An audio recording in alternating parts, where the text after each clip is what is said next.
That loaf of bread in your hand today, it might with imported wheat, not because American wheat got worse, but because America just doesn't grow enough of it anymore. In 2025, farms across the US have fallen silent like graveyards. Some are abandoned, others deliberately set on fire just to stop the bleeding, while American farmers walk away from their fields, drowning in debt, crushed by rising costs and running out of options. And for the rest of us, millions of American families are paying more every day just to eat the foods that used to be dirt cheap. Wheat, flour, cornflakes. But here's the real kicker. We're now relying on Canada, a country we once slapped with heavy tariffs to quietly fill up our grocery shelves with their wheat. If you think food shortages only happen in faraway countries, take a closer look next time you're in the bread aisle. The collapse has already begun, and this time, it's coming from within, from our own farms. And we used to take pride in those golden fields, where every harvest stood for something: hard work, stability, independence. But that story, it's from a different time. Now in 2025, you can drive across the Great Plains and pass mile after mile of idle land. The silence isn't from storms, it's from an agricultural collapse. Because when planting seeds becomes a gamble, many farmers choose not to plant at all. According to the US bankruptcy court, farm bankruptcies in 2024 surged by 55% compared to 2023, with 216 filings nationwide. It's an unraveling we haven't seen in decades. Small and mid-sized farms are collapsing under the weight of financial pressure, selling off land, walking away, not because they want to, because it's survival. The USDA reports that total net farm income fell by 24% from $159 billion in 2023 to $121.7 billion in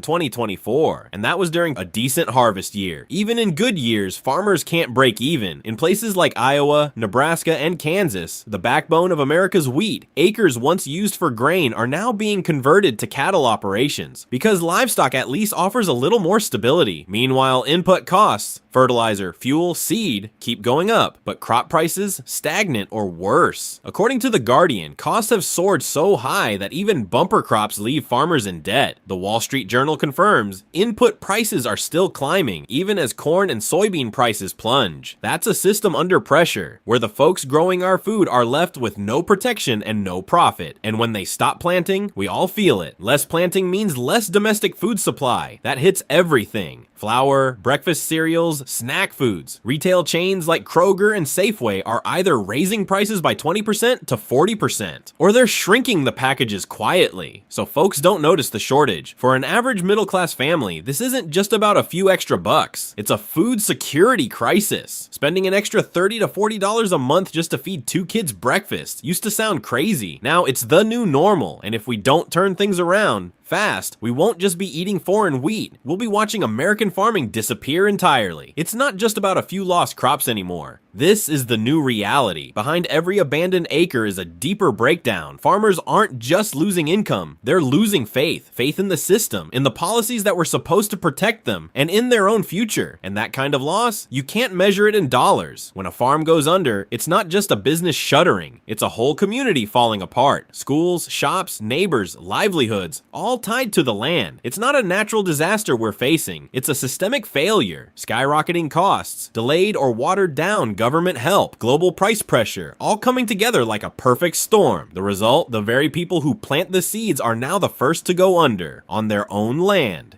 This crisis isn't some far-off thing anymore. Even folks in big cities, people who think they're far removed, are starting to feel it, because we're all tied to the same food chain. And when that chain breaks, even something as simple as clicking reorder on your favorite loaf of bread might pop back up with a red label: out of stock. Some families already turned to imported bread, not because they wanted to, but because that's all that's left. This isn't about choice anymore. It's about the right to eat in a country that once said no American would go hungry. Empty fields are more than just a bad season. They're a breaking point, because if we can't plant, we can't harvest. And if we can't harvest, our entire food system loses its foundation. If this carries into next year, or the one after that, we won't just be losing bread. We'll be losing control over meals, nutrition, and national self-reliance. And when America can't feed itself, even folks in the middle of New York or Chicago will feel it. Not just in their wallets, but in their routines, their sense of stability. And that right there, that's the kind of risk no country can afford to ignore.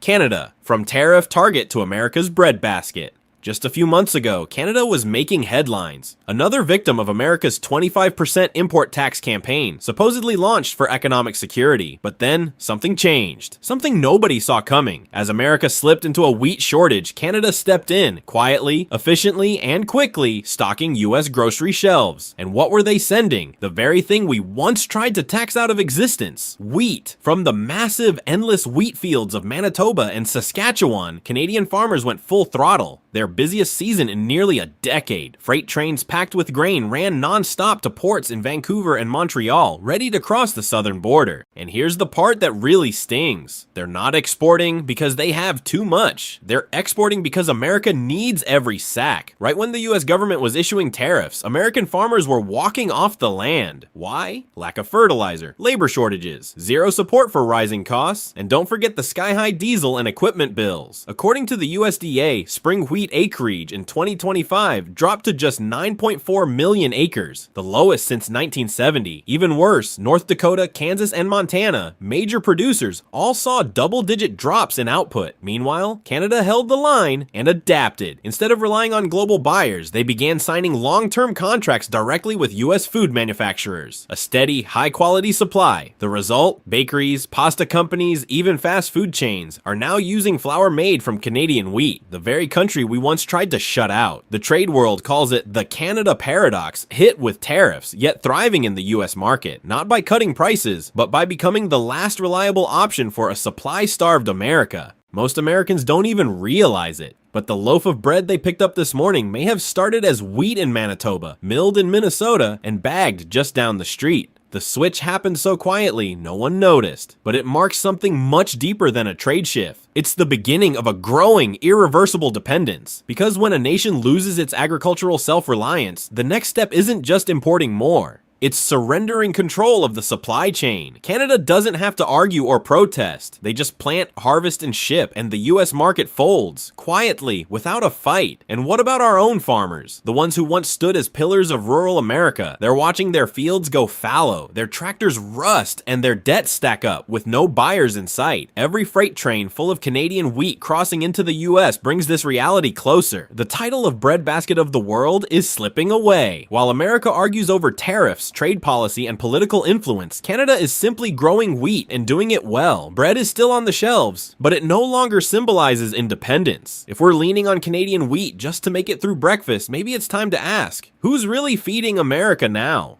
There was a time when working Americans didn't think twice about that morning slice of toast or a bowl of cereal before heading out the door. Now, they're counting every dollar. Prices on bread, cereal, and other wheat-based staples have jumped 30% to 50%, according to a chain store age survey. Families making under $50,000 a year, especially in places like Houston, Phoenix, and Detroit, report skipping breakfast at least once a week, not by choice, but because the money's just not there. That's according to Feeding America. And this isn't just about going hungry, it's about health, focus, and daily productivity. Without proper morning fuel, more workers are showing up tired, distracted, or sick, and businesses are seeing the cost. It's not just individuals struggling. Small cafes, vegan bakeries, sandwich shops, the kind that serve the working class. They're stuck choosing between raising prices or shrinking meals. And that humble sandwich, it now costs anywhere from 50 cents to $2 more, enough to make a low-wage worker hesitate before ordering. When demand for nutritious food drops, the whole system takes a hit. School cafeterias, hospital kitchens, factory lunchrooms all start turning to cheap, low-fiber, high-additive substitutes that do nothing for long-term health. The fallout doesn't stop there. Community clinics across Texas and Florida report 8% to 11% more ER visits in the afternoon, linked to things like dehydration, blood pressure spikes, and digestive issues, all traced back to poor diets and skipped meals. When working families have to choose between eating enough and paying the bills, the entire social structure starts to wobble. Kids show up to school on empty stomachs. Adults push through their workday with avoidable health issues. Freelancers, construction workers, delivery drivers, temp workers, the very people keeping America moving, are under pressure every single morning. They do the math. That $10 I set aside for breakfast, that's 2 more gallons of gas.